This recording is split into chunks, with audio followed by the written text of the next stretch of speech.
Welcome to another episode of Marked Out Radio. I'm Sean. And I'm Dana. And we have a lot of interesting stuff to talk about this week. So we just came off a marathon two-part episode, I should say, of an interview with Terence from Legends of the Ring. Have you seen any feedback to that interview? Anything that you want to share? I did. I've seen a lot of our listeners seemed super excited, and I honestly went back like I usually do, and I was a listener myself, and I absolutely just loved what Terrence gave us, the conversation that we all had, just reminiscing about the industry. It was really, really just, phenomenal stuff, I felt.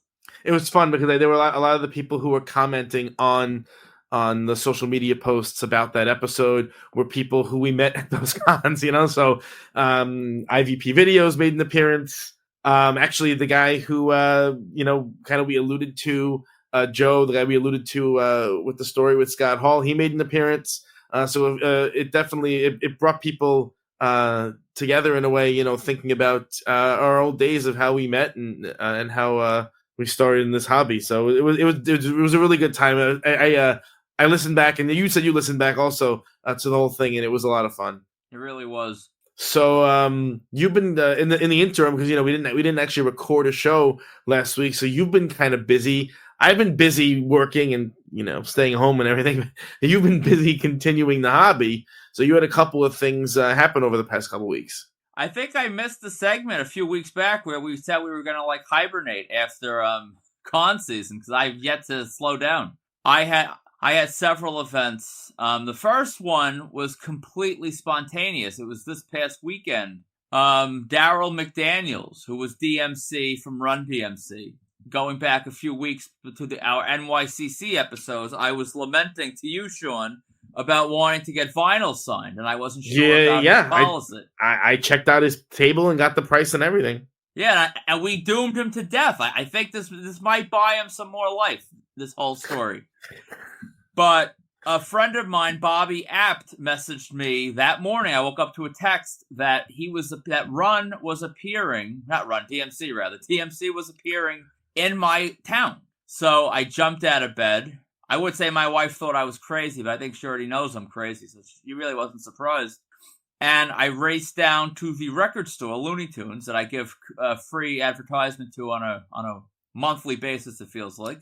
At least, yeah. Yeah, and I grabbed up the Run DMC vinyls I could find, and I raced back to my town and began waiting for DMC to show up. It started out initially as a stalk mission, but it was freezing. It was completely freezing, where I was in the parking lot.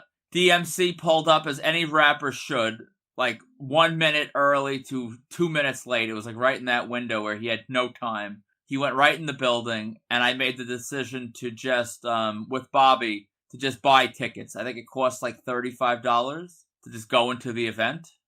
And what was it? Just what was you spectating in the event, or what exactly is it? They did some whole holiday event. It was at the Music Hall of Fame. So they did a little holiday event, and he was performing. So we went in, bought the ticket, and then up on the second floor, which I've never been in before. Second floor is where they do the performance. So you had DMC up there. He had his son with him, who's a musician himself.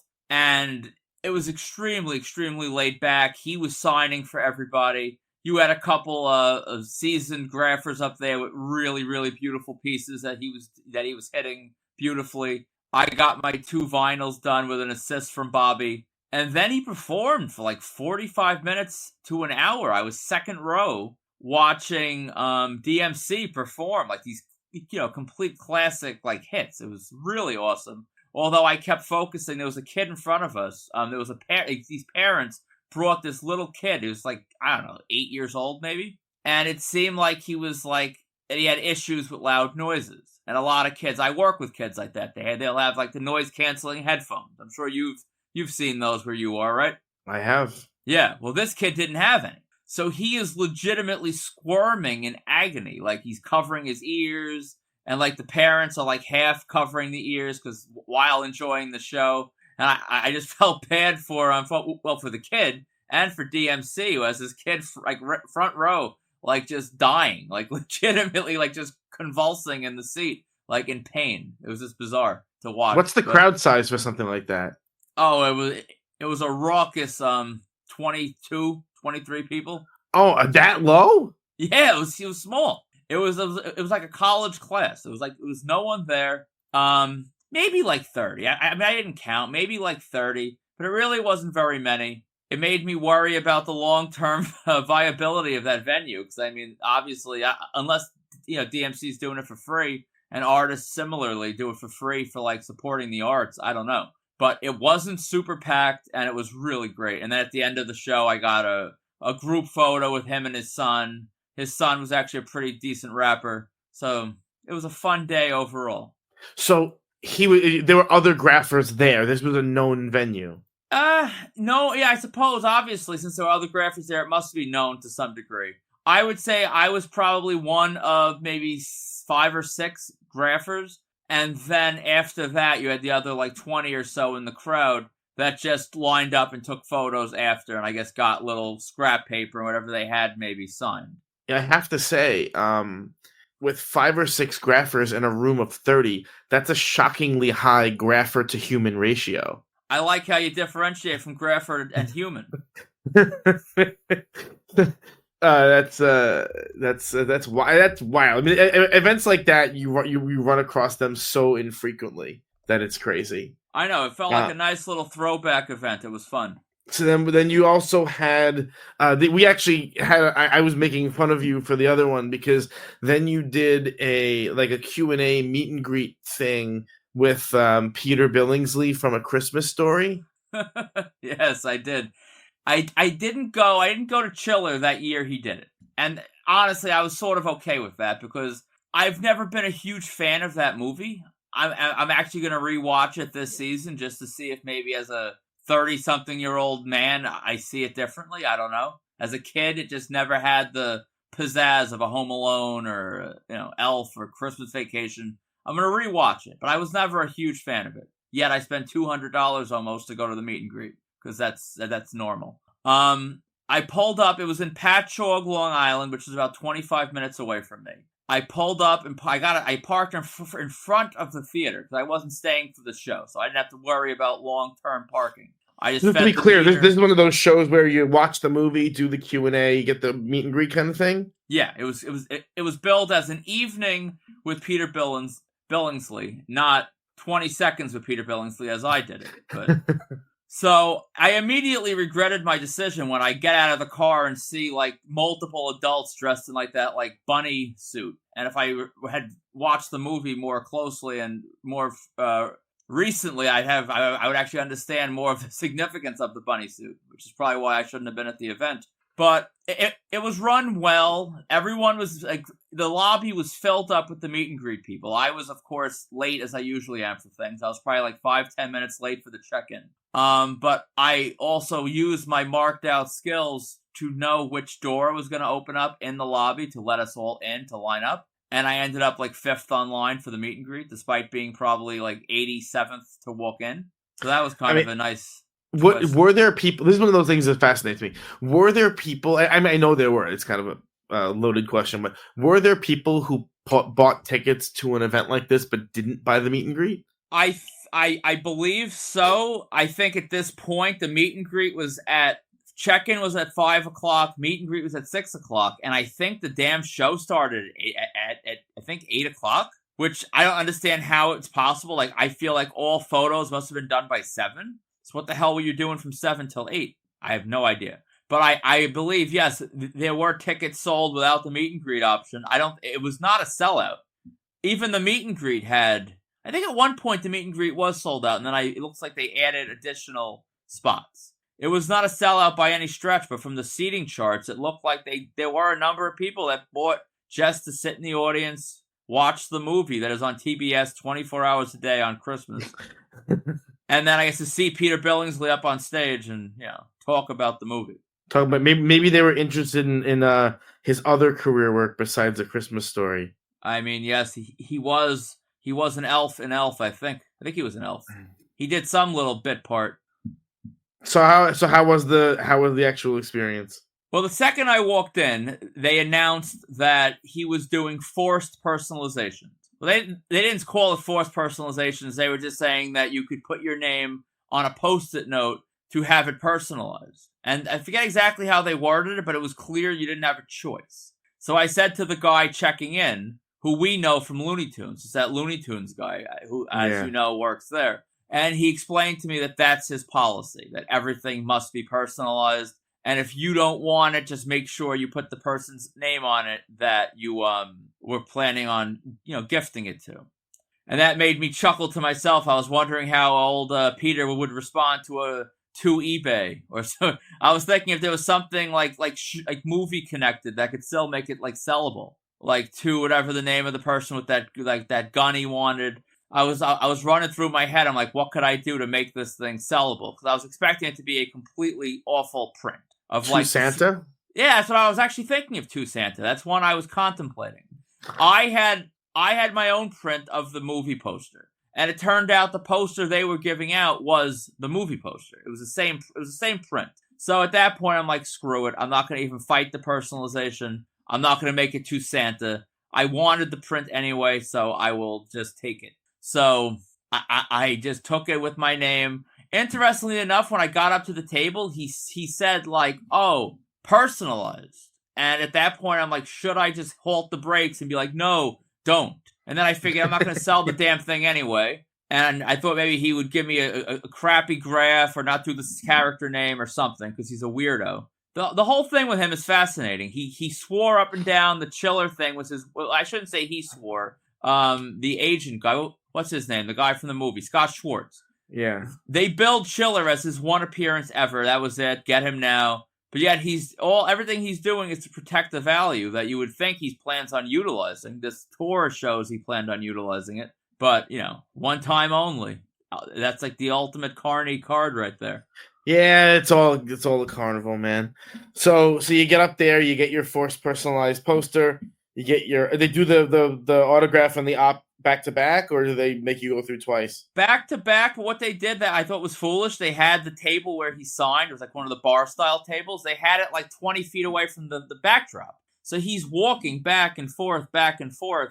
I would have just, put the table a little closer. But I guess, he's a healthy man. I guess he's able to walk. So he walked back and forth. And I have to say, I was actually impressed by the layout. They had the leg lamp, which I remember from my childhood viewing of the movie. That leg lamp, which is like synonymous. They had a nice like oriental rug, which wasn't visible in the picture. I thought that would be like visible in the picture to create more of like an ambiance of home. It wasn't. But still, it was very good. They had a local photographer that it was unnecessary. You really could have used your own camera, but it was quick. They had him up in about 12 hours. Great quality. I have not a single complaint. It was really well run, as most of the Pat Joke events are. And so that's it for the autograph events. You also, you went out there and you braved the elements on Black Friday. I did all my shopping from home, and the reason why. So you might think, what does this have to do with the autograph hobby? Well, every year on Black Friday, Barnes and Noble, they release a limited held back quantity of autographed books, and some of these are in pretty high demand and they can go for a decent amount on the secondary market. So I sat home and I didn't even bother, but you actually went out. You were running you went to several Barnes and Noble stores. I did I went to several. I went to my usual one where I start the day every year. I do this. It's like I think the third or the fourth one in a row where I start my Black Friday out with this. So I got there, I guess, half hour early. I waited online outside of a bookstore, which I really never thought I would do in my lifetime. But here I am every year. And I'm going to choose my words carefully just to not incriminate myself in any way. But for the first time in my life, I was involved in a Black Friday skirmish. A skirmish. Yeah. Like, it wasn't one of the cool ones in the 90s when you were, like, fighting over a television or, like, a fridge or an Xbox or something.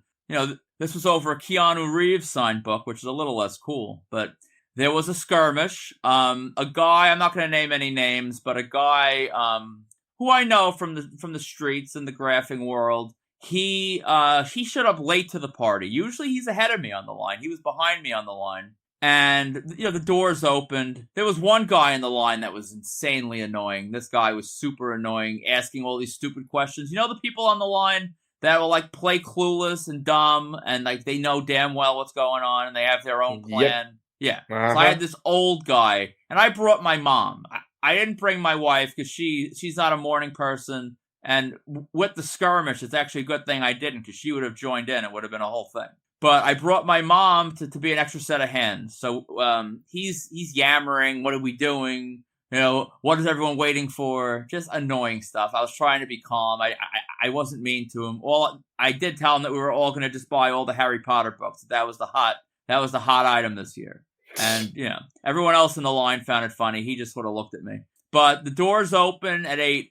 Everyone, I mean, granted, you had overweight, you had elderly, so I mean, there really wasn't much life, I guess, in this line, but we all kind of like went in like orderly, except for the guy that I know from the streets. He was like 6 or 7 back. He somehow like swoops around the table, and as I reach seeing the Keanu Reeves books, all of a sudden, like, he's grabbing for the books, I'm grabbing for the books. He had multiple books. I wanted one of the books because it's one per person. So this is where I'm not going to incriminate myself. You can kind of connect the dots as to what happened. An overweight gentleman went down. His pants went down with him. His ass was out.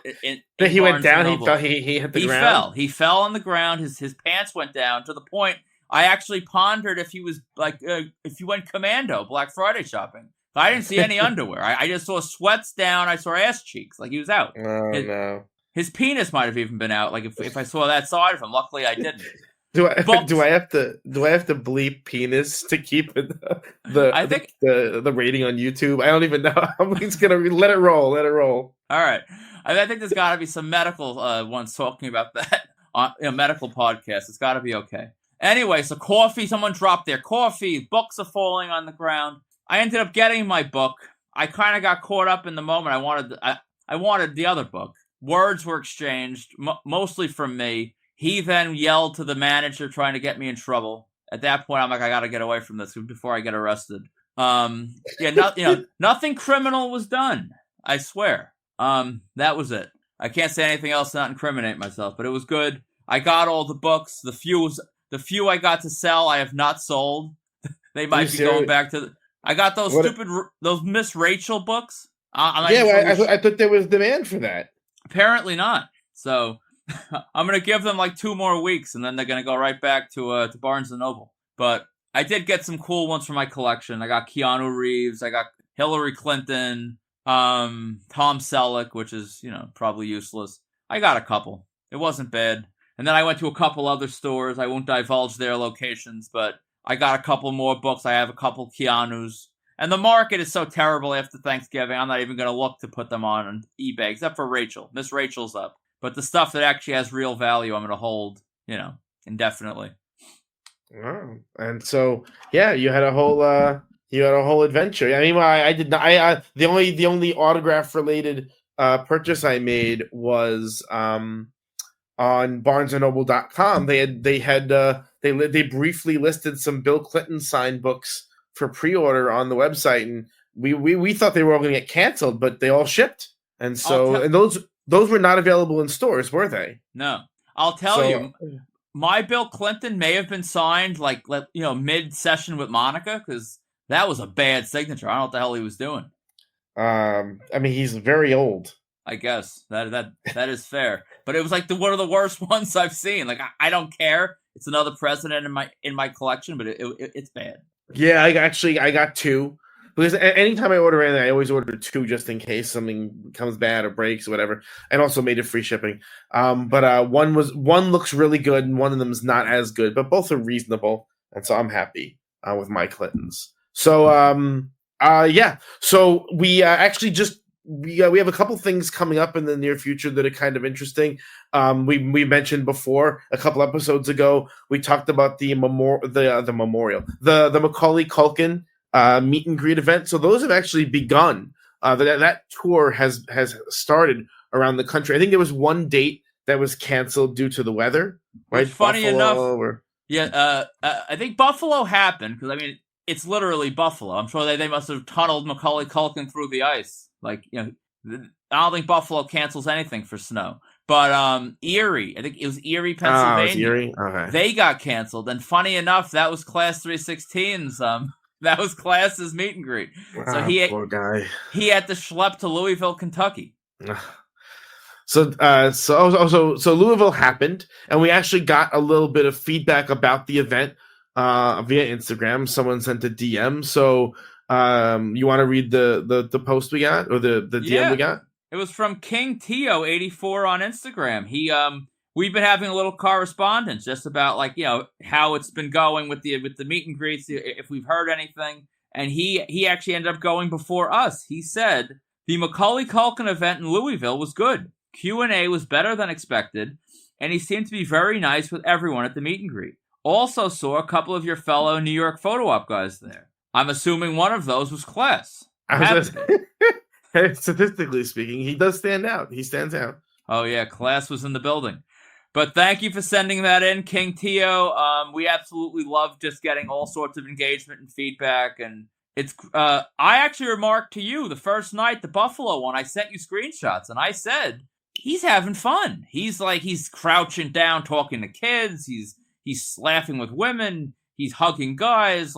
He's having a great time, it looks like. And I wouldn't be shocked if this somehow segues into a convention run.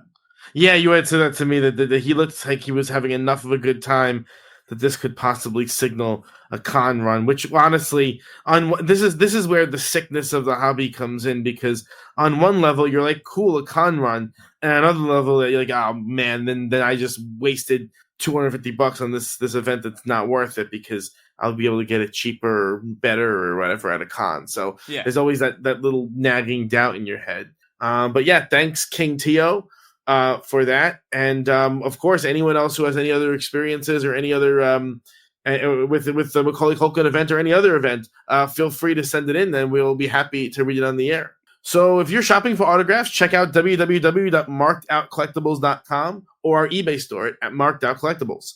To contact us for any reason, please email markedoutcollectibles@gmail.com or join the Marked Out Collectibles official marketplace on Facebook. And all links are in the show notes on Facebook and Substack. So a couple weeks ago, you sent me did I find it or did you find it? I don't remember. I think I found it by way of Jeremiah. Okay, so we were corresponding rather frantically about an announced meet and greet for a pretty big celebrity who has a little bit of a reputation. So, and for those of you not aware, Bill Murray is doing a tour with his cover band, and they're selling meet and greet tickets to these concerts. Now, in the interest of full disclosure, I have no interest in sitting for the concert itself, but certainly I'm interested in a Bill Murray meet and greet. But here's the thing. Bill Murray has kind of a reputation, especially when it comes to meet and greets. And I remember this again shows you the longer you're in the hobby, you see things and you hear about things. But Bill Murray did a meet and greet tour once before, back in 2017. Do you remember reading about that when it happened at the time? I do. I somehow don't remember. I don't remember seeing that it was happening in advance where I ever gave thought to going, but I do remember the aftermath of it. So the long and the short of it is that the meet and greet that Bill Murray did last time was an unmitigated disaster. Keep in mind, it wasn't really billed as a meet and greet. It was billed as a reception where he would be taking photos with fans. And I think that word reception might have gotten things tangled up. I'm not sure, or maybe just because Bill marches to the beat of his own drum a little bit. And so there were lots of articles about this. This made the news. I mean, we pulled up an article before just to check our facts from the Chicago Tribune. So it was a big enough debacle last time that it actually made mainstream media outlets, not just, and that's saying something. Our glorious podcast. Yeah. So more or less, people were at this reception standing around. Bill was, chatting it up with people and having pizza and just, and milling about in a kind of an informal way. And people, being people, started to take pictures of him in an informal setting at this reception, which he got mad about and started yelling about, and that, which already, it kind of apparently caused a little bit of weirdness in the room. And then they started going through the photo ops, but the photo ops started taking too long, ostensibly because the reception had gone long with the pizza and the BSing and all that. And so they started with the photo ops. And so at some point when the photo ops started running long, they started condensing them from individual photo ops to group photo ops with random strangers. It's always strange when people do this. It's weird because you really only see this with musicians. I've gone to a couple of concerts where they offered meet and greet options where you take it with like the whole group. Keanu Reeves' group was doing this also on that one tour where you could take a picture with the whole band, as if anyone cares about the band. It's whatever. It's a whole. It's like Russell Crowe's band where he had 37 people and they were all in the photo. Yeah, but at least you were by yourself. True. With these, you're with bunched in with other weird graphers and strangers and stuff. So to make a long story short, people were complaining about the fact that they were lumped in with strangers. Bill did not like the complaining, and he just left. I mean, I'm laughing now because I wasn't there. Like, I think I would have been crying if I was. Just to make that clear. Yeah, it would have been absolutely brutal. And so, yeah, he left, and the company that offered the meet and greet, whatever event promotion company it was, they started refunding people. So most people did not get what they paid for from that meet and greet. Okay, so here's the truth. Dana, you tell me, did we take all of the facts at hand into consideration and make a wise, informed choice when deciding whether to buy this meet and greet? I can't say that we did. We just pulled the trigger. Of course we did. So there was no hesitation. There was no let me weigh the facts on both sides. We just pulled the trigger. But I am, and I don't know, I mean, maybe I'm engaging in a little bit of wishful thinking, but I will say that I'm a little more optimistic about this one for a variety of reasons not related to my attendance. As far as the logistics go. So, like, for example, last time was a reception that took place after the show. This time is a pre-show meet and greet. So those are much more easier. Those are much easier to handle and predict. Yeah, he can't just walk out. I mean, Bell could do anything he wants, but I don't imagine he's going to walk out of the building. Also, as a cattle call meet and greet, it's going to be, rapid fire, where you're not even going to necessarily know he's with people. I guess it's going to be like a conveyor belt of people wearing Ghostbuster suits.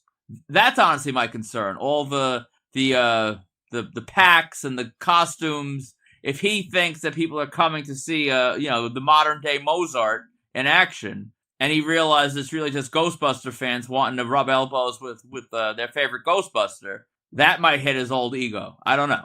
I've heard, on good authority, that his band is absolutely awful. Oh, I'm sure. Awful.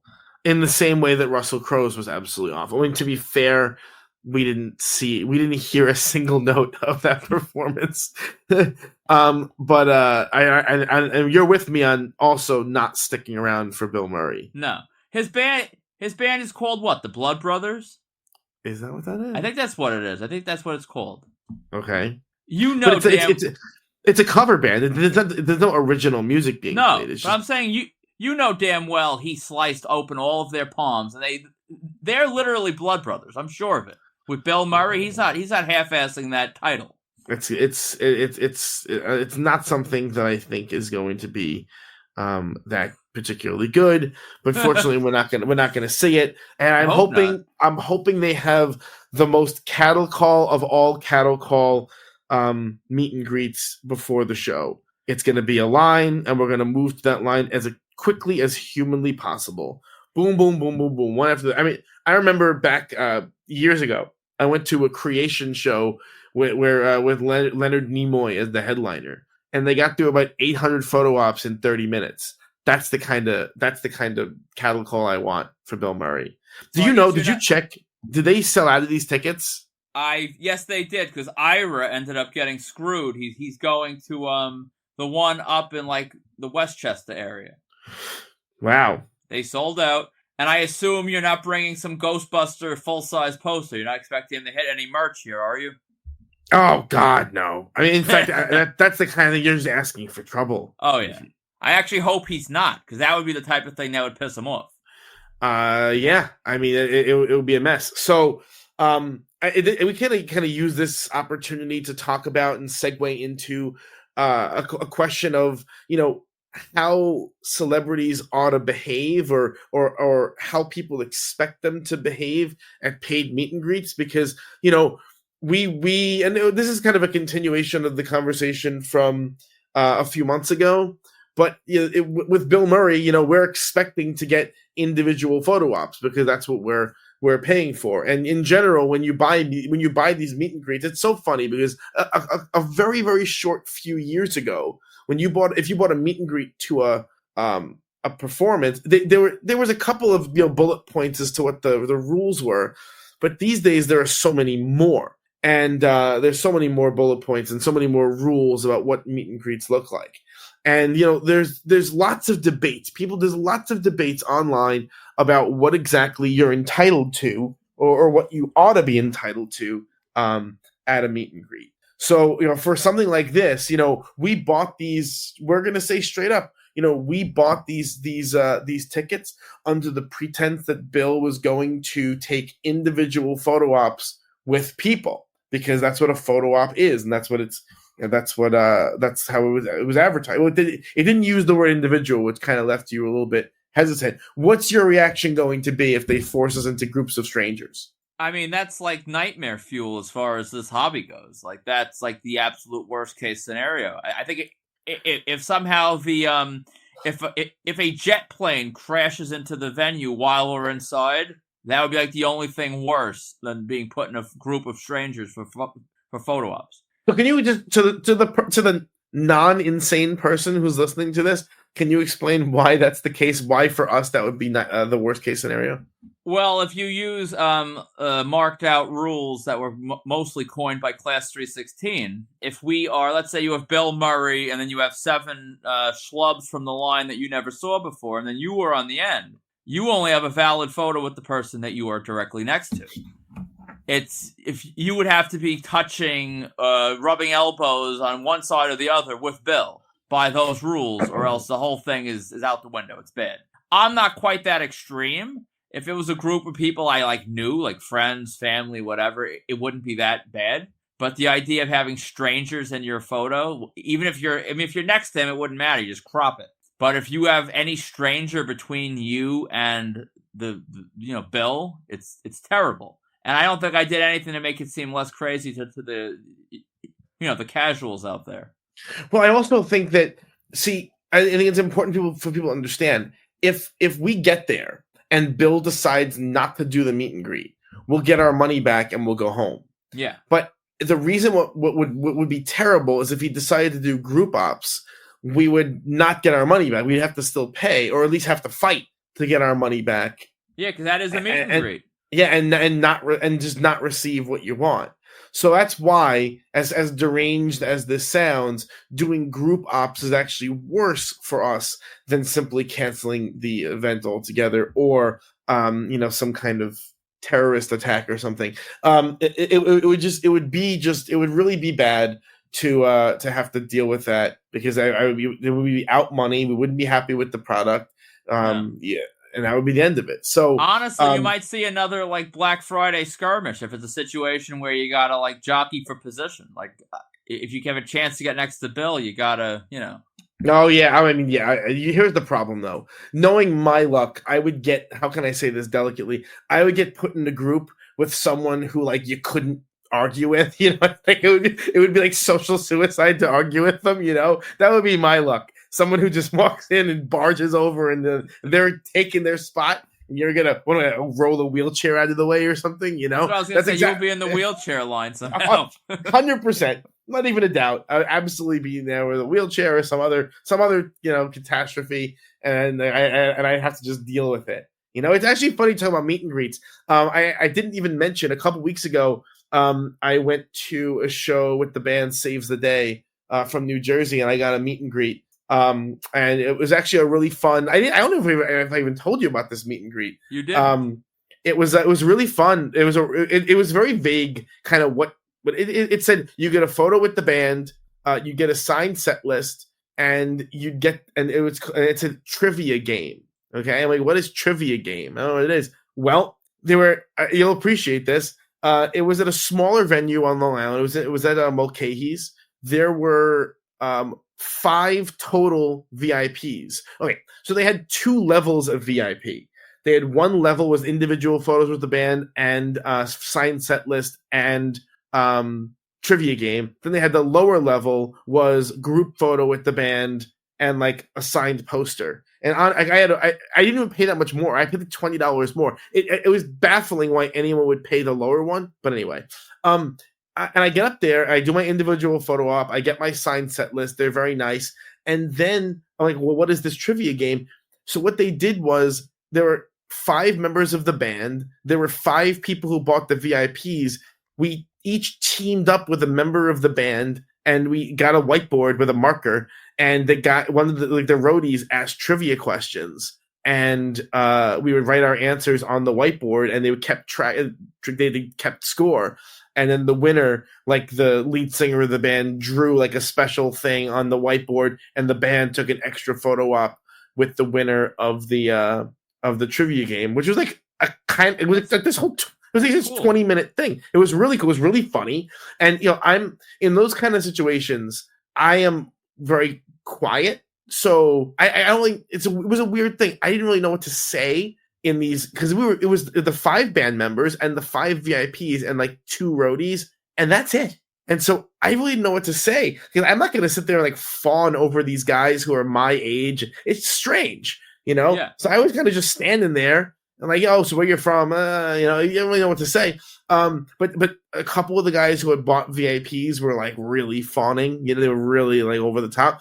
And so what ended up happening, because I was quieter and like didn't really interact, the band was in tune with that. They knew that I don't know. I felt I didn't feel really like I don't know what to do. So they made it a point to, like, the lead singer picked me to be his partner. They all made a point to come over and like try to talk to me, which like on a human level is very nice. I didn't really have anything to say to them. It's like, again, it's very strange when it's someone. It's not like I feel like, when I meet someone who I was a fan of when I was a kid, and they were like this larger than life character, this adult. Yeah, it takes you back to that. It's a different thing. But when it's someone who I'm a fan of now, where they're roughly the same age or within 5 years of my age, it would seem strange to be carrying on in their presence. That's not how I don't see them that way. I don't see them as anything other than human. So it's just it was a weird thing. And it was fun. I was laughing though, because it was one of those things where they knew it was weird, I knew it was weird, so we were kind of laughing about the whole weirdness of it. And then we got into the trivia game. It was a good time. We ended up losing the trivia game, which is unsettling that I lost to this. Whatever. The guy next to me, it was I forget what the question was. I made it. I was tied for the top score until the last question, so it was fine. You didn't cheat. I did. I mean, you couldn't really cheat. There was no one there. There's so few people there. You can't cheat. I was at a baby's birthday party. It was one of my groomsmen's baby's birthday parties, and I was cheating during the trivia game about the baby. I was looking up Facebook posts. Like, I didn't know when the baby was born. I didn't know any of this information, so I'm looking it up, and I actually got yelled at on the microphone by my friend's wife for cheating. This was the type of event where it was so small that it would have been a serious social faux pas to have your phone out. It was very, very, very small. But yeah, it was the funny thing was, I also didn't bring anything extra to get signed because I didn't have time to, and a lot of their stuff that I would have gotten signed was like expensive stuff on the secondary market. And I did buy some signed stuff from the merch table, which was actually cool because they one of the perks of the VIP was first crack at the merch table, which I'm starting to realize in years past that meant nothing to me. Who needs first crack at the merch table? It's all the same. well when they have very limited edition stuff or signed stuff at the merch. For example, they had one signed drumhead at the show. So I had first crack. I got it before the show even started. The general public never even knew that was for sale. Wow. And And they what'd had a that couple run, if you don't mind me asking? $75, I think. Oh, damn. I was thinking like a $300 purchase. Not No, bad. I wouldn't have spent that much money. And then these are not there's no real secondary market for this stuff. And then I also bought a signed vinyl by the band as well for like 30 or $40. It was one of those things where you go, all right, cool. I had first crack at the merch, so it was good. But the really funny thing was, so I have this drum head, I had all this junk, this stuff, and I go to go outside, and I go trying to walk past the security. I'm like, I need to drop this back in my car, and the guy's like, there's no reentry, and I'm like, I had VIP. You expect there's no one here. You expect me to walk? It's not like you would recognize me. You really want me to like stay here and hold all this crap? And then so he's like, well, those are the rules. So I walked over by the merch table again, and the merch guy is like, why are you still here? Why are you carrying this? I'm like, they won't let me out. And so he ended up giving me a tote bag from the band for free. Oh, and then nice. and then he offered, and I put all the crap in the tote bag, and he ended up holding it behind the merch table for me for the whole show. Which is a tip, by the way, that all shows like this, if you throw the person behind the table a couple bucks, they make no money. They're roadies; they make no money at all. They only survive on tips at the merch table. So if you throw them like $10, they'll keep your stuff behind the table, and you'll be golden. I've done it at a few shows already. This way, you don't have to worry about wrecking things. So that was cool, and it speaks to like these wild different meet and greet experiences, and I suspect that whatever meet and greet experience we have with Macaulay Culkin will be nice and quick and good. I expect Bill Murray is going to be quirky, but you're positive, right? You're holding up positive energy. Yeah, I think it's going to be inhuman enough that it's going to just go smooth. It's going to be bang, bang, bang, bang, bang, and you're barely going to even know you met Bill Murray, like all these great meet and greets are, and it'll all be good. That's the kind we like, Yep. And then we were the idea of getting what you paid for. I was just before we decided to record, I always try and peruse like what's going on in the con world at the moment, and this weekend, as we are speaking right now, Steel City Con in Pittsburgh is happening. It was a pretty good lineup. It was just not in the cards for us to make plans to go to Pittsburgh this December. Yeah. Like it feels like whenever you see the Steel City photos on Facebook, you always feel like you should be there, and then you remember how long the drive is, and then it's like, okay, I'm like, okay, not being there. I mean, that you talking about how long the drive was. I remember the first time we went to Steel City, I drove through the night while you hallucinated and slept in the passenger seat. So let's not forget the time that I thought you had COVID, but you didn't. That you were like dead that entire trip. That was daylight at least, but I drove that whole way back. Yeah, that was at least daylight. But the first time was literally through the night. We left Cherry Hill 10 or 11 o'clock at night, and I just drove straight through to Pittsburgh while you thought you were awake but were just hallucinating. That was crazy. The drive to Pittsburgh is a crazy drive. But anyway, I was perusing their Facebook group, and I noticed that they have a great lineup. I mean, Annie Potts is a first-time con guest. Heather Locklear, very rare con guest. There were a few really... Yeah, Josh Gad, I think he's done one or two cons ever. There's some really, really... Steel City has the best lineups consistently. They have amazing stuff, but at least I hold out hope now that some of those guests will make it to other shows. Yeah, I'm really hoping for Annie Potts to do a run. That would be sick, I can see her in Rhode Island next year. It wouldn't shock me. Yeah, not at all. I mean, heck, I'm crossing my fingers for Chiller, but maybe that's too optimistic. But in any case, one of the things they were talking about on the group was the fact that certain people, I think they singled out Annie Potts and Heather Locklear, were sitting down and not standing up for table photos, for selfies as they're called at the table. What the people seemed like outraged by this.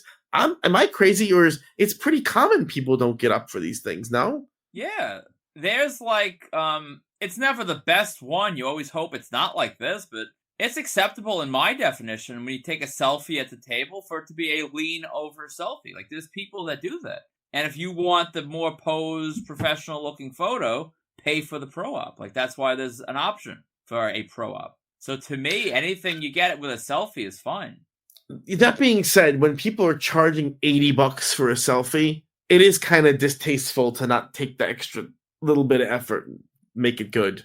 Agreed, but some of these cons, it's like a dais almost. You can't just walk around the table. Like that's a big part of it. Like if it's a situation where you can't just walk around the table, what do you got to do what you got to do.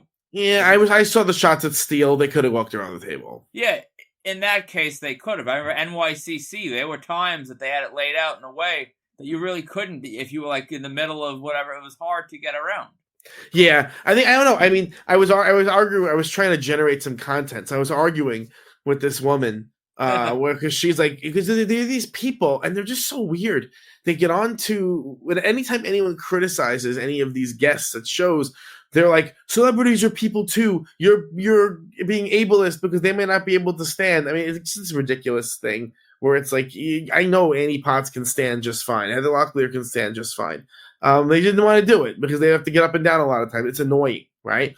And I said, look, I appreciate the fact that someone might not want to do it, but once you enter a transactional relationship with someone, or they said something like, you should be grateful they're here. I say, well, no, not exactly. Right? Once you enter a transactional relationship, once I'm paying them for something, yes, you're right. They don't have to stand up. They don't have to smile, but then there are, potentially transactional and business and social consequences if they don't. Then I can post on social media complaining about it. That's sort of the trade-off. Obviously if you're taking photos for free or you're doing stuff for free, obviously beggars can't be choosers.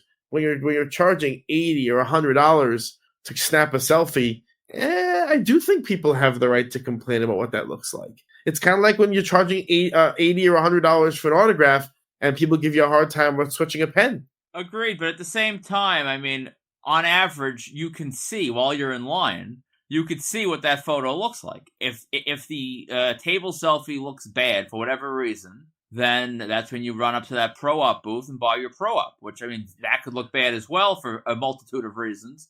But if you watch the photo look bad, don't choose to get a pro op, then hand over your money and get a product you're not happy with, I don't really have sympathy for you at that point. Understood. And I think obviously if someone is, we've been around so often that we've both done this where you don't like the way the table ops are turning out, so you quickly run by a pro photo. But the masses are not like that. They're not really thinking about those things or noticing them or paying attention. The masses are not like really debating the intricacies of table versus pro photo ops. To them, it's like, oh, we're taking a picture together. Why aren't you standing up? A lot of people don't even understand. I read a funny post the other day about a woman who genuinely didn't understand that you had to pay per autograph. She thought it was like, oh, you pay a meet and greet price and you can get a couple things signed if you want to. And look, here's the thing. To a sane person, that is totally logical. Yeah. Only in the context of our asinine hobby is this something that we laugh at because it's so second nature to us. But it's like anything else. If there is an interesting question as to what people are entitled to for the money they spend. We joked about with Terence how when Terence had Sergeant Slaughter at his show, Sarge, but you wouldn't even hesitate. Sarge would grab you and slap on the Cobra clutch when they took a picture. Now $20, right? Meanwhile, we have I see you have in the show notes you put MJF. So I've actually never met MJF at a show. You have, I think. Well, you also met him at a private. So why don't you talk a little bit about how MJF interacts with fans and why some people have a problem with that? When I first met MJF I only met him one time publicly, and that was at a Creative Pro show. He wasn't quite, he was past student level, but it was like after that first, what was it, All In? What was that first AEW, like pre-network deal show? Oh, I have no idea. I think it was All In. Like after that first show, then I'm like, oh, I gotta get all the guys before AEW launches. So I went to a cap show for MJF. And at this point, he wasn't launching your figure across the room, but he wasn't nice. Like you'd ask him for a photo, how much for a photo? He would be like $20, just drop the money, make it quick, get it over with. He was just being like himself. So at that time, that's how he was way back then. Then I met him privately at a K&S private few years ago. It was after COVID, but not long after COVID. And not to, maybe I'm giving away too much information, blowing his cover, but he was like, cool as crap. He walked in, he approached me, "What's up, bro?" Fist bumped me, was making small talk with everyone there. He was super cool. And then once my stuff was done, my items were done, and I asked for a photo, instantly the switch flips. He put the middle finger in my face. But there, at least, once the photo was done, it was like a wink and a smile, and he went back to being himself. But he just he hams it up for the camera. But that's one of those things where you're going to him knowing he's going to throw your item, or not switching a pen, or calling you fat and telling you that your child looks ugly. That's part of the deal. And why are we doing this? Why are people doing this? Like you're paying money to be treated like crap. I mean, I think I understand the whole photo op thing, making a photo op good, or him being exaggerating with the middle finger or the various poses, and in the same way that Paul Heyman takes those themed photos. I get it, but the throwing of the items, the wrecking of the items, they're using the wrong pen on the item, stuff like that is wild to me.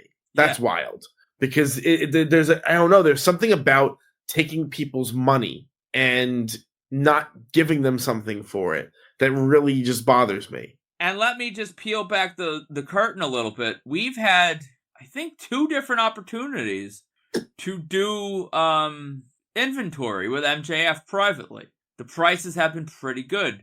And I know you and I both, we've had extreme trepidation to the point we haven't done it. Because how do you take pre-orders? How do you guarantee any sort of quality or anything? How do you guarantee any sort of quality control on an item with a wild card like that? I saw you said MJF was cool at a private. We also have a story about MJF at a private wrecking items left and right. Yeah. So from a very credible source, source. And that was more recently than when I saw him. I think that's when this whole character of the meet and greet villain took place, and it really took on a life of its own. So I would personally, as much as I'm a fan of the guy, and I know I could create some cool stuff for him, I don't ever see us really going deep on inventory with him because it's scary. So it's one of those things where it's a tough debate in the hobby over what to expect, what kind of behavior to expect, what kind of quality interaction you have. That's why it's really important for people to report publicly on what their interactions are with people. If you go to a table and they're upcharging you, report it. Talk about it. Keep it in the open. If someone is taking bad photos, if they're miserable at the table, if they're habitually late, that's the kind of thing you can't just say, oh, celebrities are people too. I mean, sure, but the dollar is the law here, and if you're taking money to do something, then you have to deliver a certain level of customer service. I have no problem. I think that's one of the great things about our social media, the Facebook Marketplace, our group, is that people are able to report on things, and we know the fact that we know that Macaulay Culkin's meet and greets have been going pretty well is good, because when we first bought those tickets, there was a little bit of reticence that he was just going to be miserable. Yeah. And look at Gina Davis. She was taking horrendous photos, and that was a lot of outrage. People wanting refunds, people posting the different convention groups about how she was at different cons, and she's still a head case, and she's still weird, and she doesn't take the greatest photos, but they're a hell of a lot better than they were because of the outrage and the complaints. It's very true. She got whipped into shape a little bit by the complaining. And she was misbehaving at cons, and no longer does, because I imagine due to the complaints, because they were incessant. So then we have one last thing here on the agenda. You kind of brought it to my attention. So do you want to kick it off, and then we'll kind of talk about it? Yeah, there's been a bit of controversy, and this has been going on now for this specific incident for a couple of weeks now. You have Dylan Hines, the wrestling agent, vendor, whatever you want to call him, and Zombie's Hideout, which is a store up in the New England area. there's been a bit of controversy there stemming from the Captain's Corner convention that Dylan was supposed to be a part of. Was that called And Wrestle Classics or what was it called? the Wrestling Classic. The Wrestling Classic. Yes. So Dylan had a handful of people booked up there. And he was just doing a whole bunch of Dylan Hines type of things, unprofessional behavior. He was not having he wasn't having, contact with the people he had booked. He was changing names of talent he had booked without like announcing it and being transparent with the public. And I have no inside line with Nick or anyone up there. So I don't know the exact situation. If I'm getting anything not fully correct as far as all the nuances, my apologies. But this is the public stuff. And they ended up parting ways with Dylan. He was not at the Wrestling Classic. And I guess at the same time, he had an appearance scheduled with Kurt Angle at Zombie's Hideout in January. And Zombie's Hideout was working with Nick on the Wrestling Classic. So do you want to go on just so they don't have to hear my voice for that long straight about what happened with Kurt Angle? So it's my understanding that due to Dylan's sort of unprofessional and erratic behavior, and if we're being honest, if you've ever dealt with Dylan before directly, I have dealt with him very, very minimally. And he's always been like polite in my presence, but also I've kind of seen and heard from very trustworthy people that he behaves very erratically in public. That in behind closed doors he's very erratic and irresponsible to deal with. And so it's my understanding that the store got into some kind of dispute with Dylan and didn't want to work with him anymore. They didn't trust that he would run the Kurt Angle signing properly, and the signing was canceled. And then there was a whole dispute as to who would be issuing the refunds from that appearance, because Dylan set up an Eventbrite account to receive payment, and fans had begun making pre-order payments for that appearance with Kurt Angle. And Eventbrite, it holds all the money in an account and it disperses that money when the event takes place. And rather than simply cancel the event and refund the money, Dylan was telling people that the Zombie Hideout, the store, and the store was not running the signing in any way. The store was literally just a space. Stores do this sometimes, right? If a lot of comic book stores, baseball card stores, action figure stores like that, they'll allow vendors to promote and bring in signings for free because it just increases foot traffic to their store. It's like free advertising. Exactly. And so the store had no dog in that hunt. They just were a venue. And then Dylan basically was telling fans to try and get their money back from the store, which is just ludicrous. And it's important to note that Dylan's behavior has gotten him in trouble before with various signings. There was an infamous event a few years ago where he did a private signing with Lex Luger, and he had sold promised people inscriptions as part of the deal. And when people started receiving their items back, they noticed that the inscriptions were written in a handwriting that was not Lex Luger's. And so what people pieced together was that the signing with Luger took place. Luger signed all the items. Either wasn't told or refused to do the inscriptions. That was never made clear. And then Dylan just did the inscriptions himself and made the claim that he didn't think anyone would care, more or less. And that's why I'm blocked on Facebook until, up until this current day. I called him out on that. And it led to a whole hullabaloo, and it's so stupid. I mean, anyone who believes that you should do something like that, there's just no excuse for it. It doesn't make any sense. It's nonsensical. But like anything else, one of the reasons why people continue to deal, this is what's really funny about it. People continue to deal with him because he is the son of wrestler Bobby Fulton. Now, if you are not the most dedicated wrestling fan, you might say, who's that? And you'd be justified in saying that. But in that world, like anything, like in this world, any kind of cachet, any kind of name recognition whatsoever gets people's blood running a little bit, gets people's blood pumping a little bit. and therefore he continues to get the benefit of the doubt. So, I mean, you can go ahead, we can speculate as to whether he will be allowed in any other venues to keep booking, but I mean, based on where I believe I believe he is banned from, I don't think we're going to ever see him again. I don't know if I would say ever, because I think there's been things that have happened in this hobby that are not great, and they still somehow people managed to come back.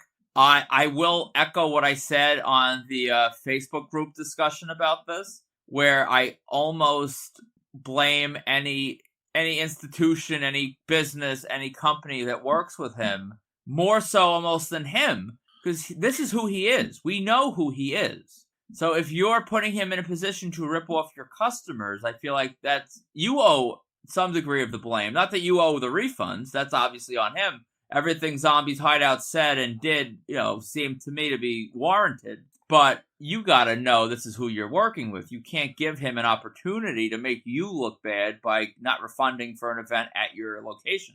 So long story short, I mean, it's not, we're not doing this to pick on Dylan necessarily, but you got to pay attention to who you're giving your money to, and it takes no effort, it takes no skill to come up with it. What is the name of his company? Big Time something? Big Time Collectibles, I believe. Big Time Collectibles. Now it takes no effort or skill to come up with a name and collect money under a name, and too frequently people are just willing to give their money to unproven vendors based on nothing more than kind of a wild promise. So when you're giving your money to someone, whether it's you're buying an autograph on the secondary market or you're buying tickets to a meet and greet, pay attention to who you're giving your money to. Yes.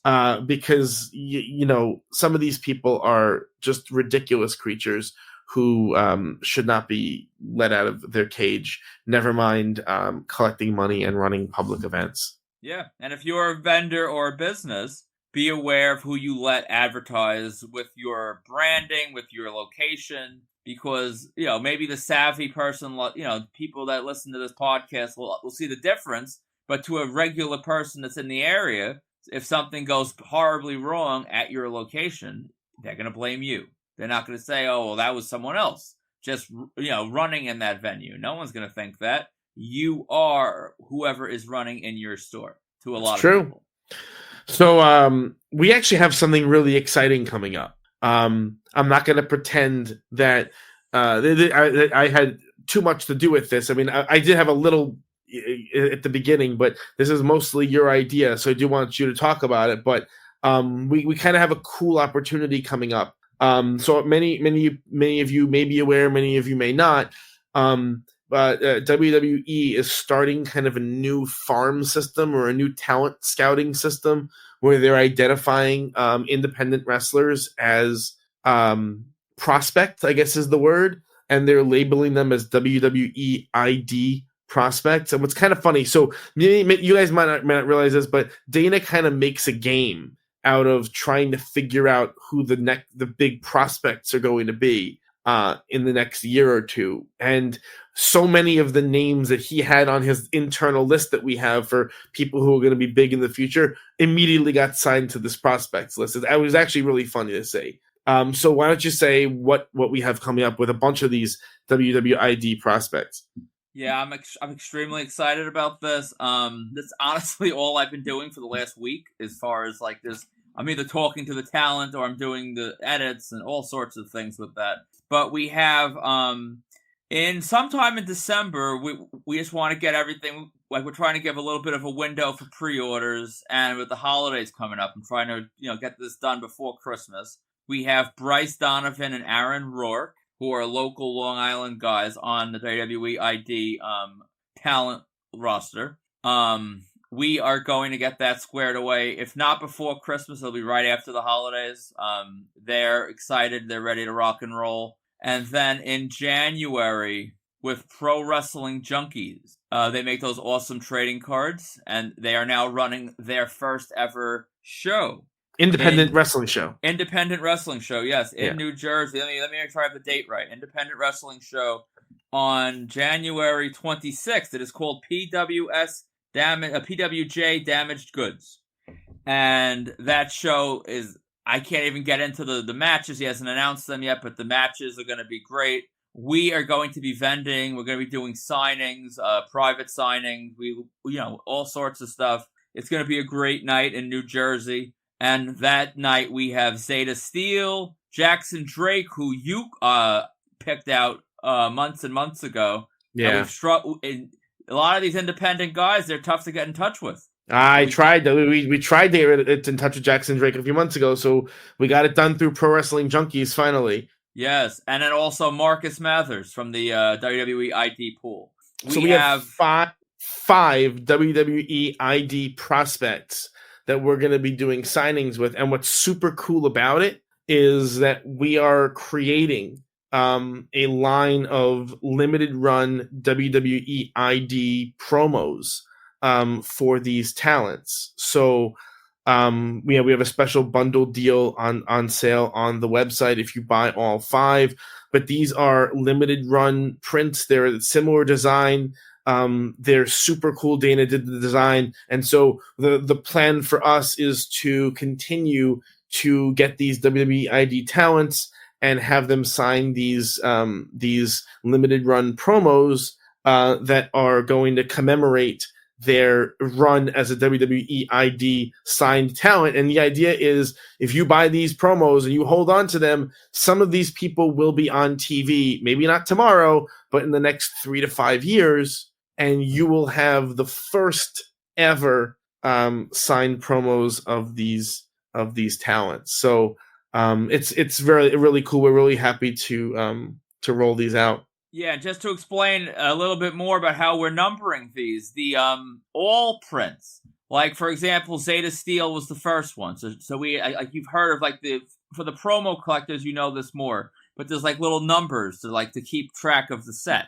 For promos, it was P number whatever. We are doing ID dash whatever. So we have like ID dash 100, ID dash 101, and so on and so forth. So each new one we add in our set, we'll have the next number that goes up. And your idea, which I absolutely love, we are doing metallic runs, but these are extremely limited. These are going to only be 5 in existence. Once these are gone, that's it. That's not the 5 per talent. That's it. 5 per talent of the set. And we will have the talent individually hand number each one. So it'll be one of 5, 2 of 5, so on and so forth. And when they are gone, they are gone. If you ever see one that's unnumbered, you see one that's, 6 of whatever, it's an imitation. That's not us. We will have 5 metallic only, and when they're gone, they are gone. So, I mean, we've already sold some sets. I mean, I would not hesitate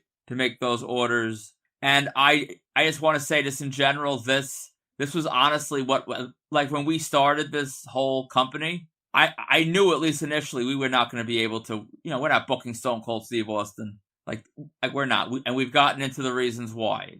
Like high profile talents, expensive. It's hard to make money with them, et cetera, et cetera. I was never super excited with the idea of booking the people from the bottom of the cards from 20 years ago. Like this, I like. I like trying to figure out who the next big thing is. Getting a relationship with them before they're big, which I think can pay dividends, all these different things. And let's just say that our internal list of people that, there's new people on our list that, I'm expecting to be on the ID list soon enough. And we're always exploring possibilities. So if you want to find just great product on tomorrow's stars, Marked Out Collectibles is your place. Yeah, I mean, I love the idea. They take that kind of mental challenge, that puzzle of trying to figure out, who's going to be the next big thing. And it's pretty exciting to do it. So if you're shopping for autographs, check out www.markedoutcollectibles.com, our eBay store at Marked Out Collectibles. To contact us for any reason, please email markedoutcollectibles@gmail.com or join the official Marked Out Collectibles official marketplace on Facebook.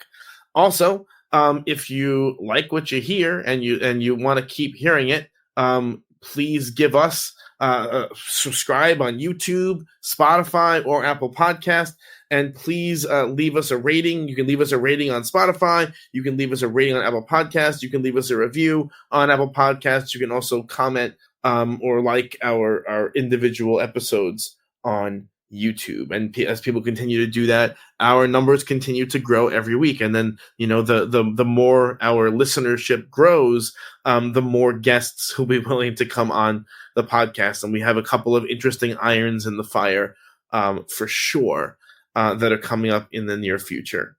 So I think that just about does it. We have our signing tomorrow with Konosuke Takashita and his wife. I lost her name. It rolled off our first page. But they are married, and she's there. Oh, geez, no, I even get the name of it. I feel bad. I'm not. If I say something, if I just pull a name out of thin air, it's not. Yeah, no. Yuka Sakazaki is his wife's name. Both from AEW. I just drew a total blank on her name. I pasted it into this document. I must have copied it over by accident. And so that we're doing that tomorrow morning, I think. And so all of our stock on that will be listed on the website as soon as we take pictures of it. So it should be very shortly. You got anything else? Just thank you, and it's almost like surreal to see like the different fans that have tagged us. I've shared a couple on our story of the Spotify wrap ups of the year of your most listened to whatevers, and to see Marked Out Radio in people's top fives. That's awesome. Who the hell? If you would have asked me a year ago today if I would have a podcast in some people's top fives for the yearly wrap up, I would say no way. But that's really cool, and thank you for the support. It is very cool. And again, all that support is much appreciated. So for markedout.com, Marked Out Collectibles, and Marked Out Radio, I'm Sean. I'm Dana. And we'll see you next week.